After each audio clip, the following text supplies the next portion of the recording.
Hello everyone. तो अब हमारी डिस्कशन होगी जी इंटरफेरेंस इन थिन फिल्म्स के ऊपर।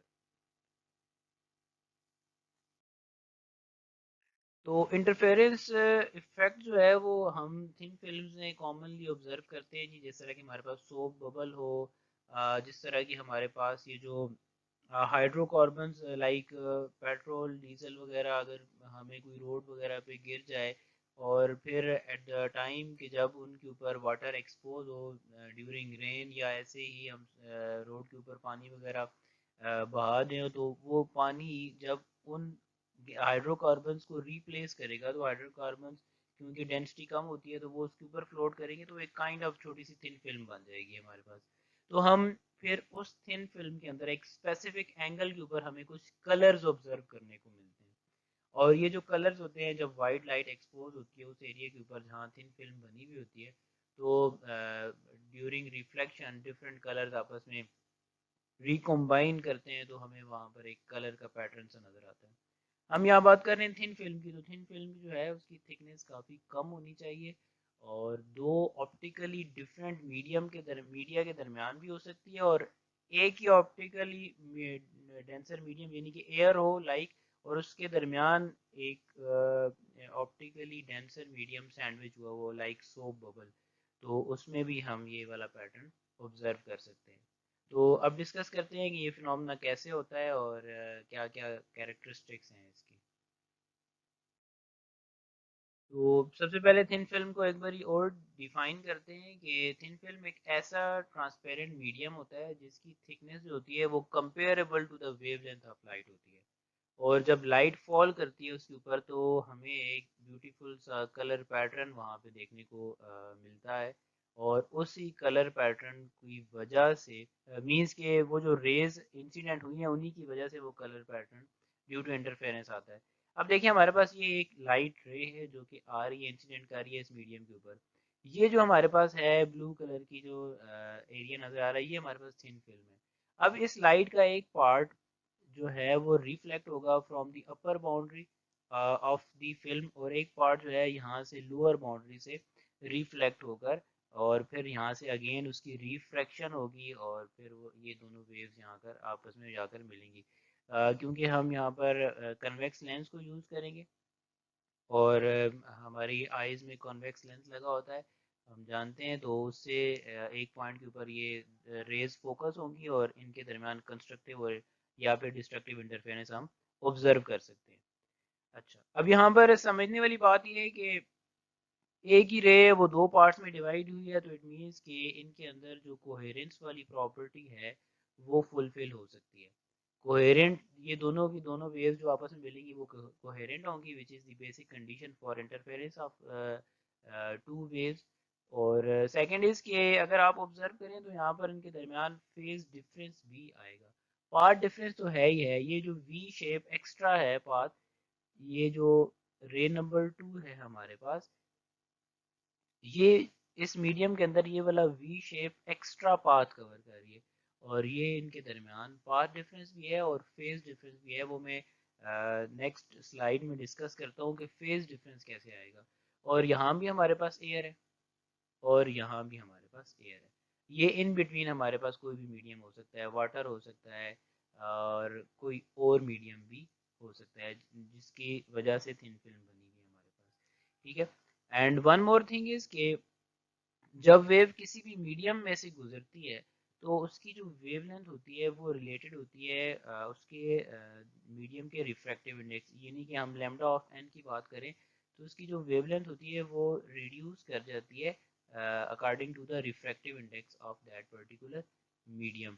तो जितनी ज़्यादा वेवलेंथ होगी किसी लाइट की किसी कलर की उतना वो रिफ्रैक्टिव इंडेक्स के साथ इन्वर्सली रिलेटेड होगी।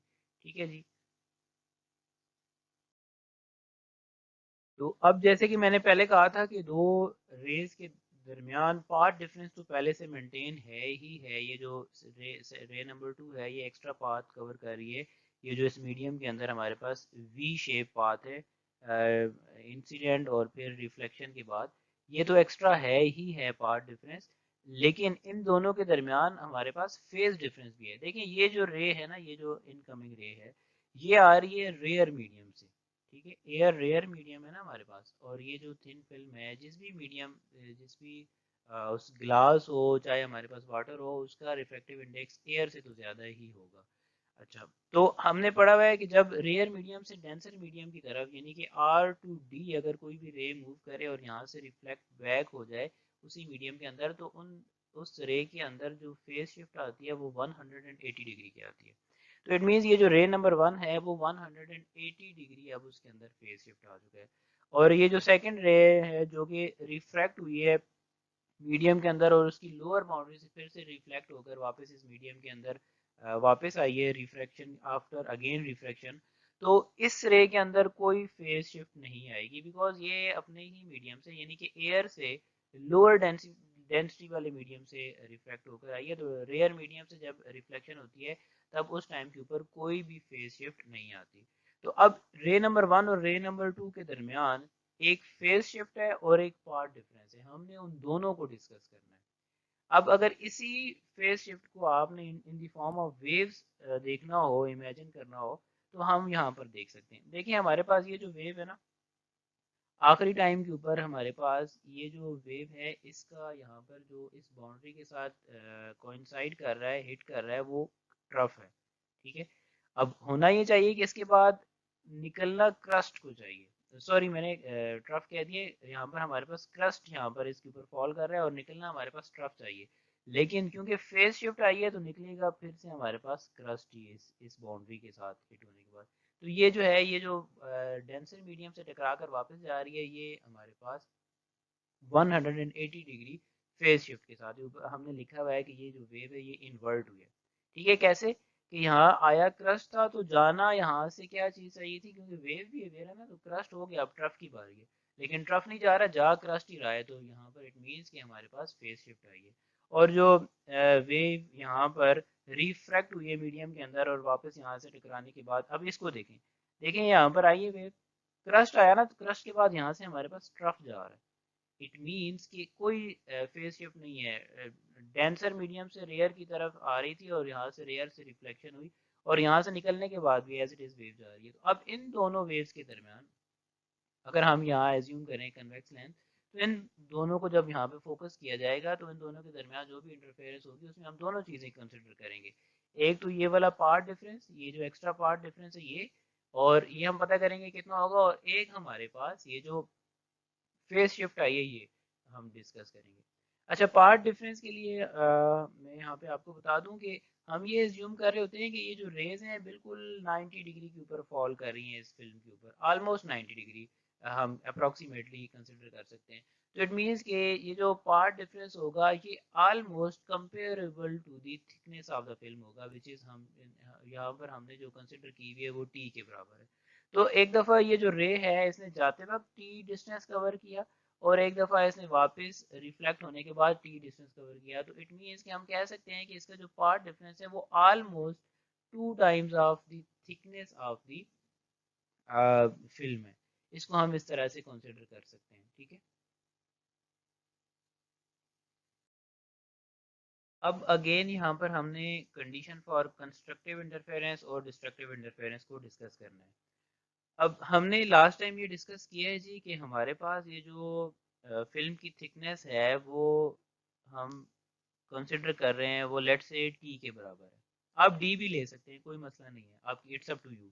लेकिन बस एजम्पशन ये लेनी है कि ये जो रेज हैं ये ऑलमोस्ट परपेंडिकुलर डिस्टेंस ट्रेवल करेगी इस फिल्म के अंदर, ठीक है। तो परपेंडिकुलर डिस्टेंस अगर ट्रेवल होगा तो हमारे पास ये डिस्टेंस अगर 2 दफ़ा कवर हुआ है तो हम इसको 2 ऑफ डी या फिर हम 2 ऑफ टी के बराबर ले सकते हैं इस डिस्टेंस को, और यही पार्ट डिफरेंस भी है हमारे पास।